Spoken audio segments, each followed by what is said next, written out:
CUET economics का exam day 3 slot 1 में कैसा था? नोट्स मेरे पास आ चुके हैं, फीडबैक काफी अच्छा आ रहा है, लेकिन पेपर पूरा एनसीईआरटी से था, कॉन्सेप्ट पे अभी भी फोकस चल रहा है।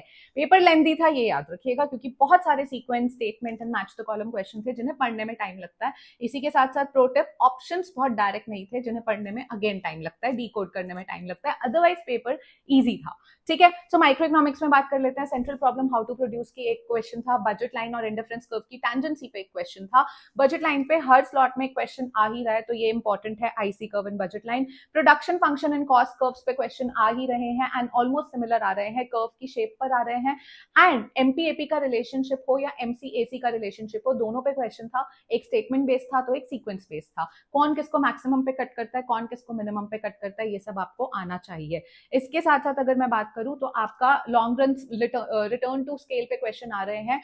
आपका कांस्टेंट आ रहा है, इंक्रीजिंग आ रहा है, डिक्रीजिंग आ रहा है, इस पे हर बार क्वेश्चन आ रहा है लॉन्ग रन कॉस्ट पे। इसके साथ साथ बात करें तो मार्केट इक्विलिब्रियम पे सबसे डिफिकल्ट केस स्टडी आई थी। पहले दो क्वेश्चन तो इजीली हो रहे थे, लेकिन थर्ड क्वेश्चन अगर आपने न्यूमेरिकली करा है तो ही नेक्स्ट टू होंगे। अब ये न्यूमेरिकल क्वेश्चन कहाँ मिलेगा? मैंने डायरेक्ट कराया हुआ था अपनी क्लास में, इसलिए मेरे स्टूडेंट्स को काफी हेल्प हुई।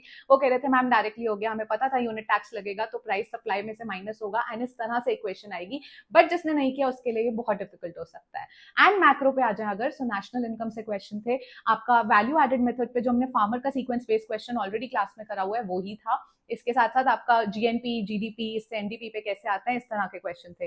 मनी एंड बैंकिंग से कुछ सिंपल क्वेश्चन भी थे कि डिपॉजिट कितना होगा एंड फिएट मनी क्या है, ये सारे क्वेश्चन तो थे ही। पर मनी एंड बैंकिंग से केस स्टडी भी थी M1, M2, M3, M4 की, जहां पे आपको वैल्यूज दी हुई थी, आपको M1, M2 कैलकुलेट करना था एंड फिर बताना था नैरो कौन सा है ब्रॉड कौन सा है। तो ये एक इंटरेस्टिंग केस स्टडी आई थी। एडीएस पे सबसे ज्यादा क्वेश्चन थे अगेन, एंड एडीएस पे इजी थे, बट हमने क्लास में करे हुए स्टेटमेंट बेस की एमपीसी लेस देन 1 होगा या नहीं होगा, एपीसी राइजिंग होगा या नहीं होगा, इस तरह के क्वेश्चन थे।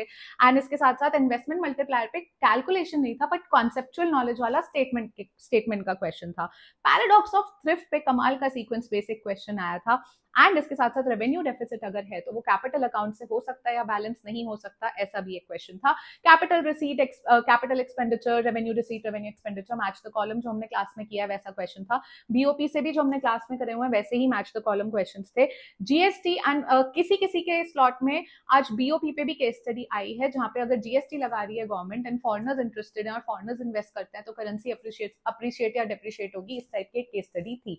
सो बेसिकली जो लोग मेरी क्लासेस देख के गए थे, रीसेंट माइक्रो इकोनॉमिक्स का सबसे ज्यादा हेल्पफुल वीडियो लगी sequence based video. So I think जिन बच्चों ने मेरी वीडियोस देखी थी उनके लिए paper was a cake walk and they said ma'am ऐसा लगा पेपर ही आपने बनाया। इसी के साथ कैप्शन चेक कर लेना, मैं सारा लिस्ट डाउन कर दूंगी डिटेल्स आज क्या आया है। Keep preparing, all the